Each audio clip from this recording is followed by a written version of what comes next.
खेलों का आयोजन है तो प्रदेश सरकार लगातार खेलों को बढ़ावा दे रही है और ख़ास तौर पे पुलिस की खेलें हैं या फॉरेस्ट की खेलें हैं, ये किस ढंग से इनको आगे बढ़ाया जा सके। तो उसके चलते आज यहाँ पे आयोजन है। मुख्यमंत्री जी को आना था क्योंकि वो दुबई गए हैं, तो इसलिए हम यहाँ आए हैं। सर, जयराम ठाकुर का बयान है कि मुख्यमंत्री दुबई दौरे पे हैं। इंतजार है कि कितना निवेश लेकर आएंगे वो।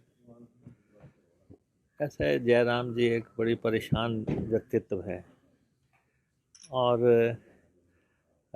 उनको 5 साल वो मुख्यमंत्री रहे हैं। उनको मालूम होना चाहिए कि अगर कोई लीडरशिप या जो कोई डेलीगेशन कहीं पे जाता है और वहाँ जाके परिस्थितियों का अध्ययन किया जाता है, प्रदेश के भौगोलिक परिस्थितियों के हिसाब से या डिमांड के हिसाब से क्या लाया जा सकता है, उसका प्रयास किया जा रहा है। आप अपने समय में नहीं ला सके, वो हम प्रयास कर रहे हैं। इसलिए थोड़ा धैर्य बनाए रखें और देखें कि किस ढंग से सरकार आगे बढ़ रही है और निवेश आएगा हिमाचल प्रदेश में, और तभी जो है प्रदेश आगे बढ़ेगा। तो इसलिए अभी पाँव घर से बाहर निकाला नहीं तो उन्होंने टिप्पणियां करनी शुरू कर दी। सर, बाकी जगह तीन राज्यों में डिप्टी चीफ मिनिस्टर बने भाजपा सरकार में, तो हिमाचल में भाजपा ने हिमाचल डिप्टी चीफ मिनिस्टर के लिए रिट पिटीशन क्यों की हाईकोर्ट में? ऐसा है कि ये मामला अदालत में विचाराधीन है। हिमाचल प्रदेश हाई कोर्ट इसके बारे में फैसला करेगी, क्योंकि मैटर सब जुडिस है और मेरे से रिलेटेड है, तो मैं इस पर कोई भी टिप्पणी नहीं करना चाहता। हाँ सर, कहीं ना कहीं केंद्र सरकार के द्वारा जो है आपदा की राहत की पहली किस्त जारी की गई है। किस तरीके से लेते हैं सर, क्योंकि विपक्ष का कहना था कि सरकार ने अभी तक उसका धन्यवाद तक नहीं किया। ऐसा है कि हम लोग लगातार अपने हकों की लड़ाई लड़ रहे हैं। ये जो राशि जारी हुई है, ये ना तो भाजपा के नेतृत्व की वजह से जारी हुई है, ना ही उन्होंने इसके लिए कोई प्रयास किया है। ये तो हमने लगातार अपना जो है पक्ष जो है केंद्र के समक्ष भी रखा और साथ में हिमाचल की जनता के दरबार में भी रखा। हर हर स्थान पे हमने इस मसले को उठाया कि हमारा जो है 12,000 करोड़ का नुकसान हुआ है और हमें पैकेज तो एक तरफ रहा, हमें क्लेम भी नहीं दिया जा रहा है।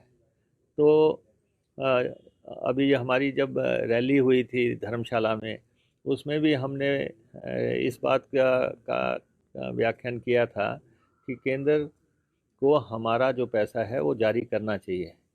तो उन्होंने जैसे ही 600 रैली के बाद 633 करोड़ रुपए की किस्त जारी करने का ऐलान हुआ, तो हिमाचल प्रदेश के सारे भाजपाई जो हैं वो इस ढंग से भाग रहे हैं कि इसका श्रेय उनको मिल जाए। उनको सारी जनता जानती है, हिमाचल प्रदेश की सारी जनता जानती है कि ये जो हिमाचल की भाजपा है, ये पैसा रुकवाने वाले लोग हैं, ये अडंगा लगवाने वाले लोग हैं।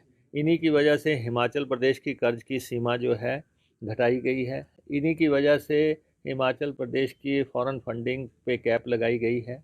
इन्हीं की वजह से जो रेवेन्यू डेफिसिट ग्रांट है वो कम हो रही है। इन्हीं की वजह से जीएसटी का कंपनसेशन बंद हुआ है।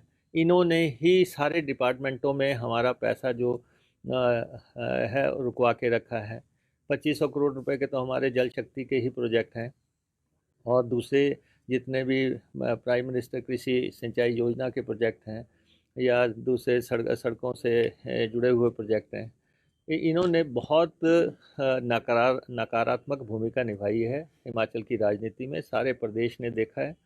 और ख़ास तौर पे जब हिमाचल प्रदेश विधानसभा में प्रस्ताव पारित हो रहा था कि केंद्र हमारी मदद करे, इन्होंने अपनी जुबान पे ताले लगा दिए, इन्होंने उस प्रस्ताव का समर्थन नहीं किया।